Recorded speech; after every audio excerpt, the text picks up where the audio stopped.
But if the miracle is that you get through this alive, I think you might get that miracle.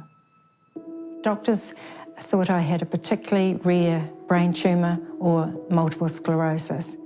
So after a brain scan in Australia, life with MS began. It affected my coordination, it affected my balance, affected my speech. At one stage, the specialist said to Peter and I, why don't you take a holiday, because it'll probably be your last together. I felt a bit of a failure as a mother as well, because I couldn't look after the children the way I wanted to.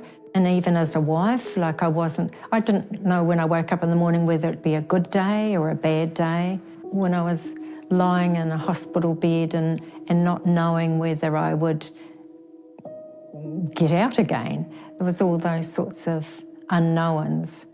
I wasn't a Christian at the time, although I thought I was. When some turmoil happens in your life, you might turn to alcohol or to religion. I didn't turn to religion and I didn't turn to alcohol, but I developed a relationship with Jesus Christ. That helped me so much through my time with MS. One particular day, there was a group of friends meeting at our place and we were praying, and like other times, they prayed for my healing, but I knew at that time something different had happened. And that was when I truly believed that I had been healed. I accept that not everyone believes in the healing power of Jesus Christ, but for me, I had experienced it. And life continued in a new way with hope. 20 years later, out of the blue, I was diagnosed with anal cancer. And honestly, it was a shock. But I knew deep down that God could heal me. See, I'd been healed miraculously of MS, so I was trusting that God would heal me. I could be found every Sunday at church up the front, seeking prayer for healing. And people around the world were praying for me. It was amazing, the prayers that were being prayed for me. And I was believing right up till the last examination before treatment began. I was still believing that I would be healed. And in fact, I said to the specialist, he asked me how I was, and I said to him, I'm trusting for a miracle. And it was like God spoke to me through this man's words. He said, if the miracle that you are wanting is that you believe when I examine you, the tumour will be gone. He said, I don't think you'll get that miracle. But if the miracle is that you get through this alive, I think you might get that miracle. And so he examined me, tumour's still there. And so I made the decision, let's go on this journey together, Lord, and see what it brings.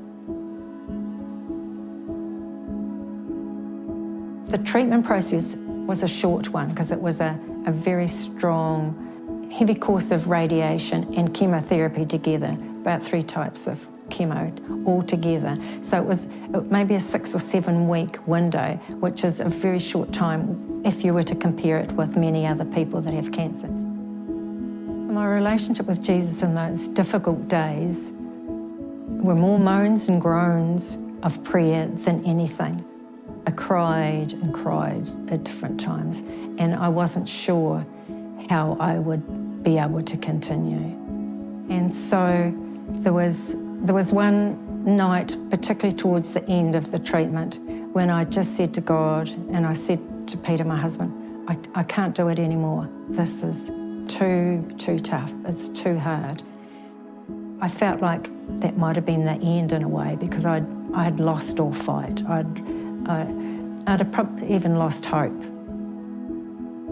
And I went off to bed still feeling like I did, but woke up that next morning and there was like a song in my heart. There was like a joy had come in, because his word says he'll never leave us nor forsake us. And so I had to hang on to that. And it gave me the strength to carry on, gave me the strength to fight. 9 years, nearly 10 years after the cancer journey, a former Te Fund-sponsored child called Peace Ruharuza was touring New Zealand. And she just dared to share her dream with me one day of what she wanted to do for her own people, because she'd been helped so much. Like, she was one of 14 children and her parents separated, and so she was just one too many for the family, and she was given away. I can't comprehend basically what she had to go through, but at 3 years of age, she was basically a child labourer, being in the pits of despair with no hope, and her life dramatically changed by her relationship with the Lord.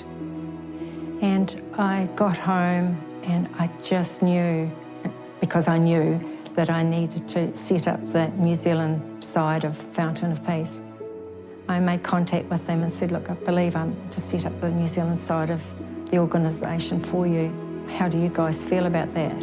And basically the reply was very swift and said, Mama Jane, we've been praying for years that this is something you would do. At Fountain of Peace currently we've got 76 children in our care, all rescued from horrendous backgrounds, but now all with a hope and a future. I get to travel now to Uganda and I get to see those children whose lives have been changed. I get to meet people out in the community whose lives have been changed, people who have had no hope but now have hope. We're all about transforming lives and giving hope.